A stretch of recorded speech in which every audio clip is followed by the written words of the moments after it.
Dios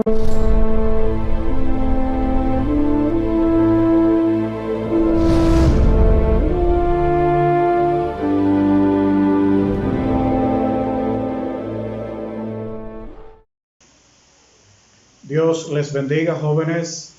Qué bueno poder encontrarme con ustedes a través de estos medios virtuales, a través de la internet, en este tiempo de cuarentena.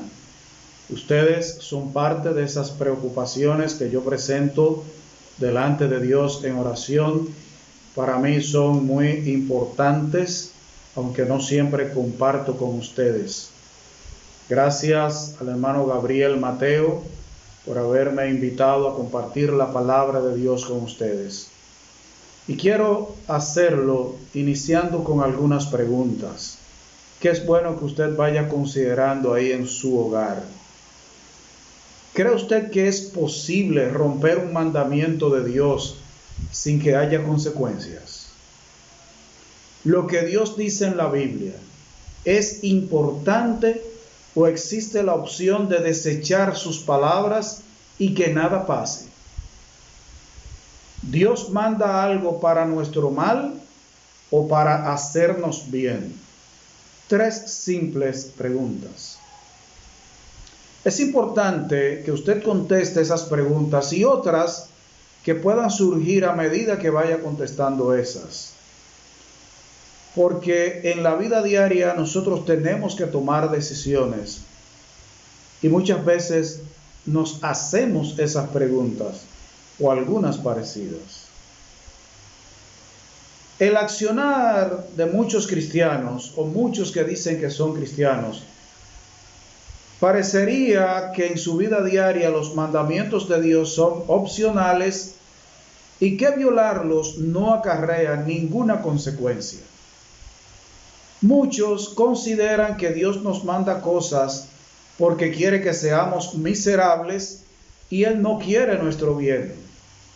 Quizás nosotros no expresamos esas ideas de manera oral, no las hablamos, pero el estilo de vida de muchos nos hace darnos cuenta que piensan negativamente con respecto a Dios y a sus mandamientos, sus preceptos, sus estatutos. En específico, hoy, yo me quiero referir a uno de esos mandamientos de Dios. No es un precepto. Un precepto es una idea general de la cual usted saca o deduce que Dios quiere que usted haga algo o que no haga. Pero este es un mandamiento, algo directo y tiene que ver con las relaciones que nosotros tenemos con los incrédulos. Yo lo voy a hacer de manera breve, de manera puntual, me voy a enfocar en ese tema, los pactos, los acuerdos y las alianzas con los incrédulos. Y el título de este corto mensaje es El cristiano, sus relaciones y sus compromisos. El cristiano, sus relaciones y sus compromisos. Nosotros en el Nuevo Testamento encontramos un mandamiento claro. Nosotros podemos ir a segunda carta del apóstol Pablo a los Corintios, capítulo 6, versículos 14 al 16, que dicen: no os unáis en yugo desigual con los incrédulos, porque ¿qué compañerismo tiene la justicia con la injusticia? ¿Y qué comunión la luz con las tinieblas? ¿Y qué concordia Cristo con Belial? ¿O qué parte el creyente con el incrédulo? ¿Y qué acuerdo hay entre el templo de Dios y los ídolos? Porque vosotros sois el templo del Dios viviente, como Dios dijo: habitaré y andaré entre ellos, y seré su Dios, y ellos serán mi pueblo. Hay un mandamiento directo: no os unáis en yugo desigual con los incrédulos. Ahora, este versículo 14, contrario a lo que muchos creen, no habla específicamente del matrimonio, porque los cristianos tienen la tendencia o a ignorar este versículo 14 de 2 Corintios 6 o aplicarlo al noviazgo y al matrimonio. Se puede utilizar para el noviazgo y el matrimonio, pero este versículo 14 habla de yugo, de acuerdo, de pactos entre el cristiano y el no cristiano en muchísimas situaciones de la vida. Este versículo 14 es más amplio, abarca muchas relaciones que se pueden establecer y que no deben ser establecidas entre cristianos e incrédulos. Se aplica a cualquier asociación, puede ser una sociedad de negocios o a cualquier cosa que te deje unido en yugo desigual con un incrédulo y que ponga en peligro la pureza de tu devoción a Cristo. Y quiero repetir esto, este versículo 14 se refiere a cualquier yugo desigual con un incrédulo y que va a poner en peligro la pureza de tu devoción a Cristo, aunque tú creas que no. Ahora, dice, no os unáis. Esta palabra unáis es no os acerquéis, no caiga, no constituya, no efectúe, no haga, no participe, no produzca un yugo desigual. Ustedes saben que yugo es una pieza de madera o de metal que une a dos o más animales y se puede usar para alar una carreta, para alar un arado, pero los animales quedan amarrados uno con el otro a través de ese tablón. Bueno, la palabra yugo aquí tiene un significado no literal, no está diciendo que nosotros no nos unamos, no hagamos, no produzcamos, no participemos en un yugo con un pedazo de madera con los incrédulos. No, es que el cristiano de ninguna manera debe someterse o ceder a la influencia, a la sugestión, a acuerdos con incrédulos. Y note que dice yugo desigual, y la palabra desigual es diferente, de otra naturaleza. ¿Qué es lo que está diciendo este versículo 14? Que un cristiano no debe producir, no debe hacer un yugo, un amarre, un acuerdo con alguien que es de otra naturaleza diferente a la del cristiano.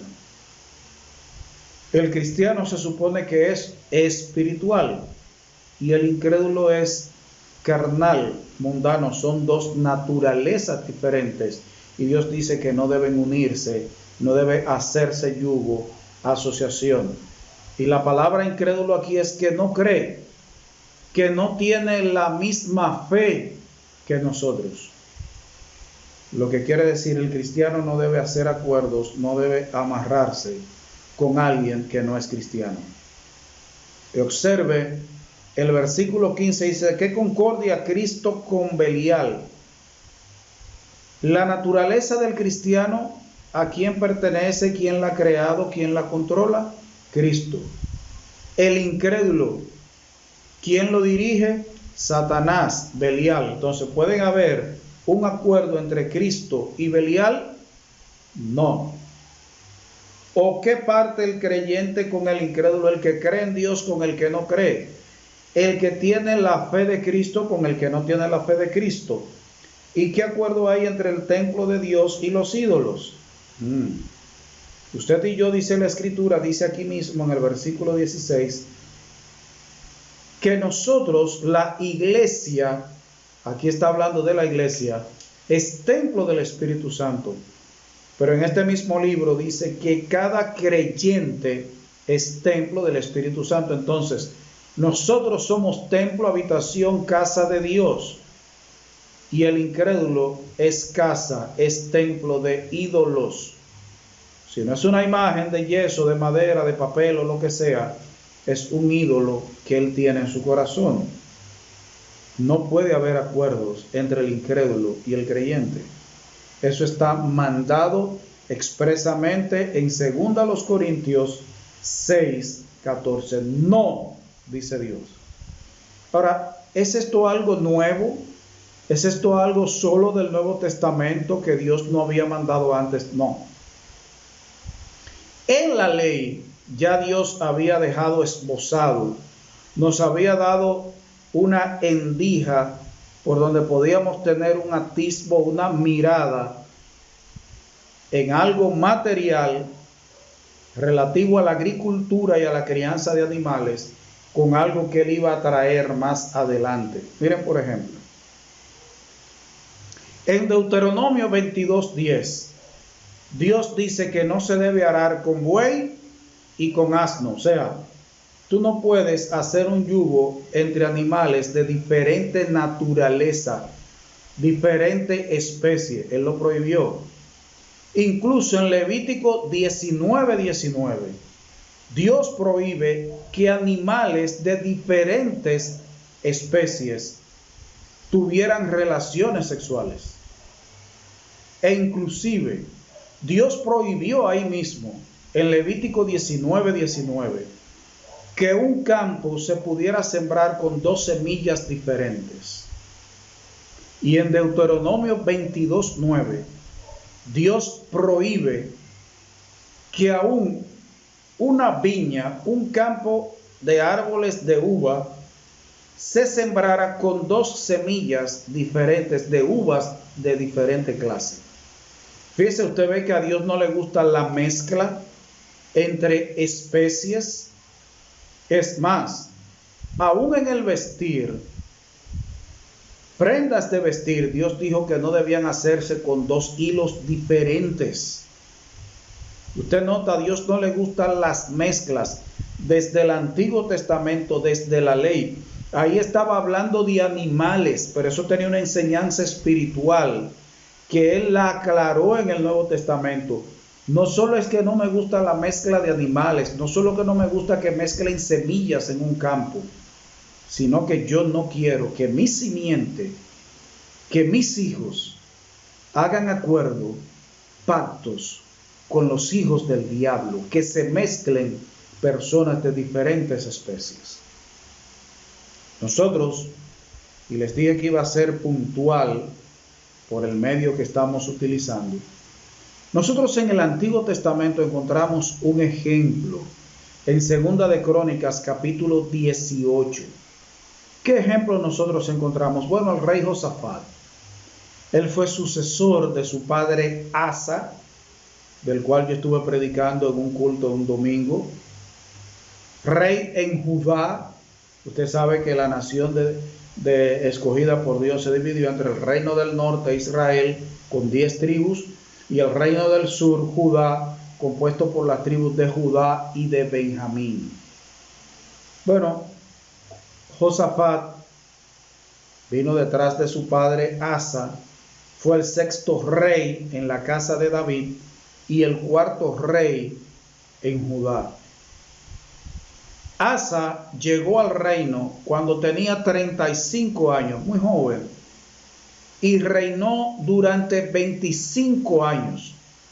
Él falleció a los 60 años, 25 años siendo rey en la nación de Judá. Muy buen rey. Dice que siguió los pasos de su padre, de Asa y de David su padre, porque a David se le tiene como el ejemplo, el paradigma de un buen rey, y todos son comparados con el rey David, o cuando hay un rey bueno, el que viene detrás es comparado con ese rey bueno. Bueno, Josafat fue un buen rey, pero lamentablemente él cayó en un error por el yugo desigual. ¿Qué dice Segunda de Crónicas 18:1? Tenía pues Josafat riquezas y gloria en abundancia, y oiga lo siguiente, y contrajo parentesco con Acab. Acab gobernaba en el reino del norte, en Israel. Ahora, ¿quién era Acab? Acab fue un rey en Israel, ejemplo de un hombre perverso, de un hombre inicuo, un mal ejemplo de lo que es ser rey. Y todos los reyes malos se comparaban con Acab. pero fulano hizo lo malo igual que su padre Acab. No necesariamente era su hijo. Padre puede referirse a un antepasado. Pero fíjese, a los reyes malos se le comparaba con Acab, si habían sido igual, más malo o menos malo en la práctica que Acab. Un rey muy bueno que había restablecido el culto a Dios, que había quitado los ídolos de la nación de Judá, hizo parentesco con un rey malvado, se casó con una pariente de Acab. Oiga, por ahí comenzó mal. Mire con quién fue a tener. Ahora los versículos 2, 3 y 28 nos dicen qué sucedió en una ocasión que Josafat visitó a este rey Acab. Dice, y después de algunos años descendió a Samaria, que era la capital del reino del norte, para visitar a Acab. Josafat fue a visitar a Acab, por lo que Acab mató muchas ovejas y bueyes para él y para la gente que con él venía. Y oiga lo siguiente, y le persuadió que fuese con él contra Ramot de Galaad. Oiga, Josafat, emparentado con un malvado rey, va y lo visita después de muchos años, y en el banquete que hace Acab, lo que aprovecha es para proponerle que hagan guerra contra otro pueblo. Usted ve lo que era Acab, usted ve en lo que está cayendo Josafat. Dice el versículo 3, y dijo Acab, rey de Israel, a Josafat, rey de Judá, ¿quieres venir conmigo contra Ramot de Galaad? ¿Qué respondió Josafat? Yo soy como tú. O sea, no yo soy igual de malo como tú, sino tú y yo somos uno. Tú eres de los míos. Y mi pueblo como tu pueblo. Iremos contigo a la guerra. Emparentó con un rey malvado, un buen rey emparentado con un rey malvado. Va a visitar a este rey le propone, lo incita al mal, al pecado, a que vaya a la guerra contra Ramot de Galaad. ¿Y qué le dice Josafat? Pero ven acá, yo soy como tú y mi pueblo como tu pueblo, iremos contigo a la guerra.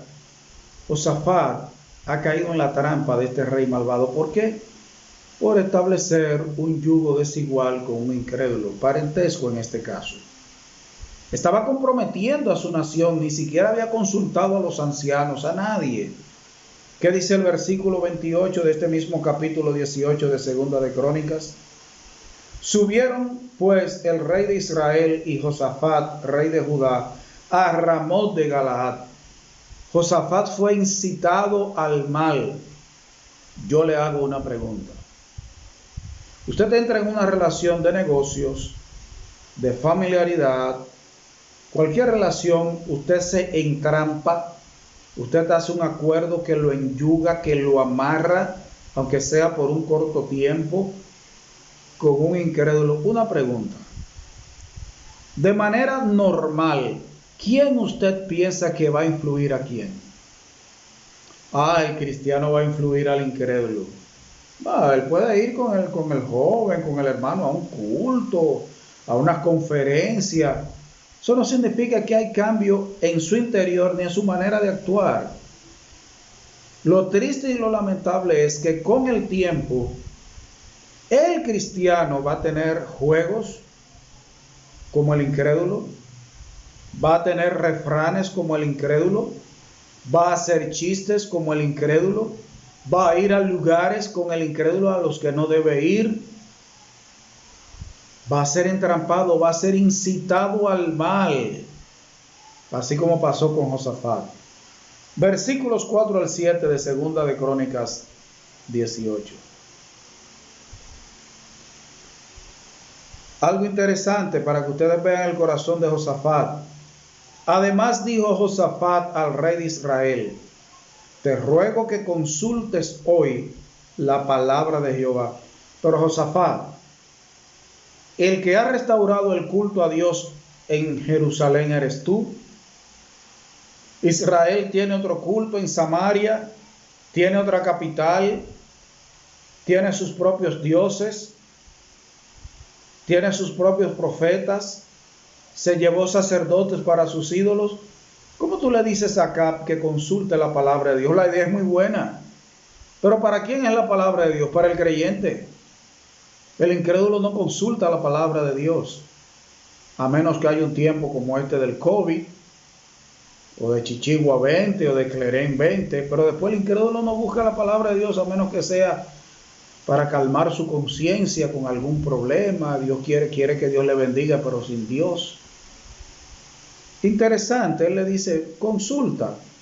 Entonces el rey de Israel reunió a 400 profetas y les preguntó, ¿iremos a la guerra contra Ramot de Galaad o me estaré quieto? Y ellos dijeron, sube, porque Dios los entregará en mano del rey. Pero Josafat dijo, ¿hay aún aquí algún profeta de Jehová para que por medio de él preguntemos? Josafat se dio cuenta que ahí había falsedad. Dice, no hay otro profeta de Dios. Y oiga lo que le dice acá. El rey de Israel respondió a Josafat, aún hay aquí un hombre por el cual podemos preguntar a Jehová, mas yo le aborrezco, porque nunca me profetiza cosa buena, sino siempre mal. Este es Micaías, hijo de Inla. Y respondió Josafat, no hable así el rey. Josafat fue indispuesto contra un verdadero mensajero y profeta de Dios, contra un verdadero siervo de Dios, y fue puesto en contacto con falsos profetas, incrédulos e idólatras. Y eso usted lo encuentra en los versículos 9 al 11, donde ellos comenzaron a profetizar de manera falsa. ¿Con qué? Josafat, por un yugo desigual con un malvado, es incitado al mal, al pecado, a ir a la guerra. Eso va a suceder con usted si entra en acuerdo, en yugo con un incrédulo. Tú eres mi pana, pero ven acá, tú eres de los míos. No, dale para adelante, que si lo hiciste tú es lo mismo que yo. Y ahora Josafat es indispuesto, se le habla mal de un verdadero siervo de Dios. Eso hacen los incrédulos cuando un cristiano comienza a andar para arriba y para abajo con él, comienza a entablar una relación que lo amarra emocional, sentimental y a veces hasta legalmente. No, pero tú no ves, hermano, óyeme, ese hermano siempre que predica, ese hermano cansa. Pero ve acá, y es que uno, y todo el tiempo lo que iba hablando de santidad y de santidad, pero uno tiene derecho, pues yo soy libre, pero ve acá. Tú no te encuentras como que el hermano fulano molesta mucho con las predicaciones. Ay, a mí no me gusta cuando predica, yo voy a tu iglesia, pero cuando predica fulano, yo quisiera irme, yo no me voy por ti, para que tú no te sientas mal. Y lo incitan. Mira, yo voy a una iglesia por casa, vamos un día allá, porque yo voy a la tuya, no es nada que tú vayas a la mía, total, eso es de Dios. Eso es lo que hacen. Y a Josafat le pasó eso. Pero ¿qué dicen los versículos 29 y 31? Algo que los cristianos no meditan con respecto a los incrédulos, aún a sus familiares. Versículos 29 y 31. Y dijo el rey de Israel a Josafat, yo me disfrazaré para entrar en la batalla, pero tú vístete tus ropas reales. Y se disfrazó el rey de Israel y entró en la batalla. ¿Y qué dice el 31?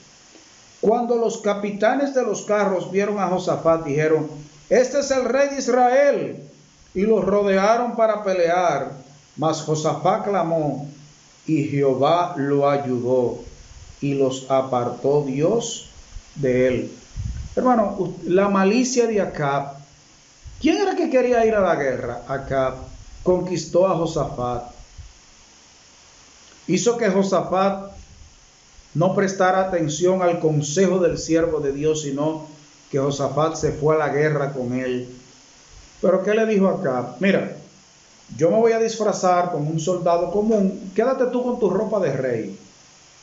Hermanos, En ajedrez, ¿a quién que se le da jaque? Hermanos, en la guerra, cuando se mata al rey, ¿qué pasa con el ejército? En desbandada. Oye, no hay dirección. Entonces acá, como un tigre, ¿qué hizo? Quédate tú con tu ropa de rey. Yo me voy a disfrazar. Por llevarse de la astucia y de la maldad de Acab, Josafat estuvo a punto de perder la vida. Hermanos, yo tengo testimonio de un joven de aquí de Atumayor. Era uno de los jóvenes que más peleaba cuando había juegos de baloncesto en la cancha municipal. Ese joven entregó su vida a Cristo. Pero, lamentablemente, tenía unos amigos y comenzó a salir con ellos de nuevo. ¿Usted sabe qué le pasó a ese joven? En el Puente Viejo, salida hacia San Pedro de Macorís, ahí en la Independencia, él andaba con esos jóvenes en un carro y a la velocidad que doblaron ahí, el carro chocó con la baranda del puente, que solo tenía las columnas, no tenía la viga arriba del puente. El carro chocó ahí, hermanos. Al carro se le desprendió la puerta de atrás, una puerta de atrás. Y ese joven que había entregado su vida a Cristo, se salió por ahí con toda y la puerta del carro y cayó en el arroyo Paña Paña y se mató. El único. Óigame, chocó el vehículo, se desprendió la puerta de atrás y ese joven se fue por ahí. No les voy a decir el nombre por prudencia con algún familiar que pueda en algún momento escuchar esta predicación. Hermanos, aún hasta la vida de un cristiano, de un siervo de Dios, en este caso Josafat, un rey que era conforme al corazón de su padre Asa, que hizo lo bueno, estuvo a punto de perder su vida. Si Dios no intercede, lo matan, porque fue víctima de la astucia y de la maldad de Acab. Joven, déjame decirte una cosa.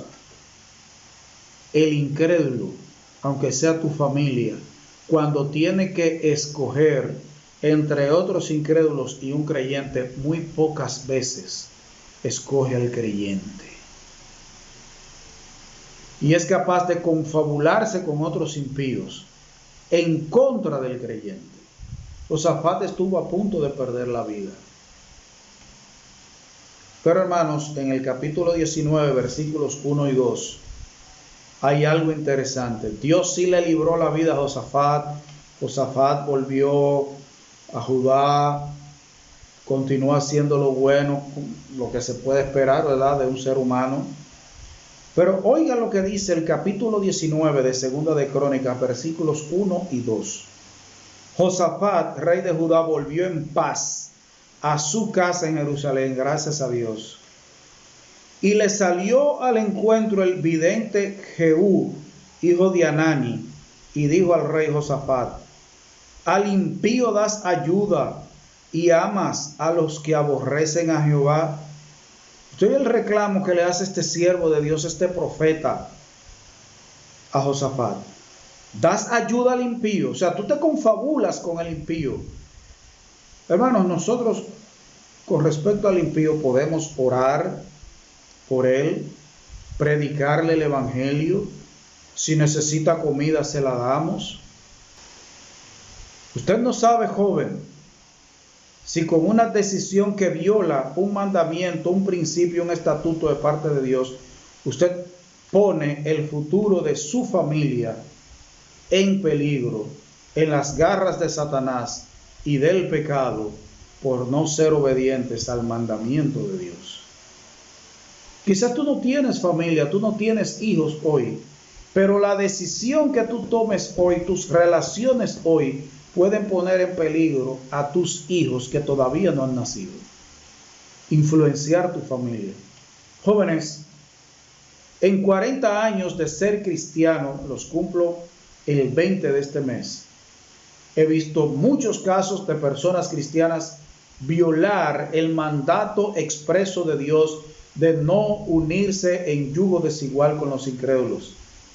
Algunos pensaron salirse con la suya porque no vieron las consecuencias inmediatas en sus vidas.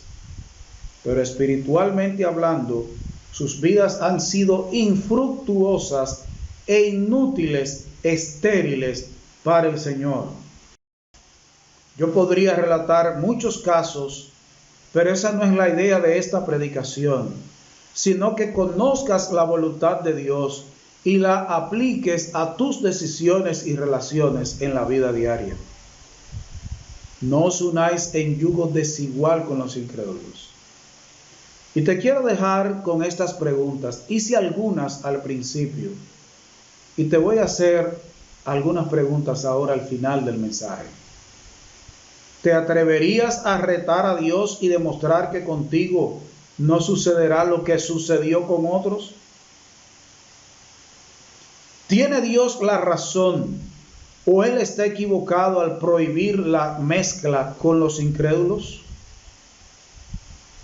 Quizás el tener noviazgo con incrédulos es buen método para conseguir profesiones de fe. El asociarte en los negocios con los incrédulos, ¿tú crees que es beneficioso? Tus respuestas dirán qué corazón tienes y qué tan importante para ti es la palabra de Dios. ¿Qué lugar ocupa la Biblia en tu vida? Joven, Dios te bendiga y te dé sabiduría.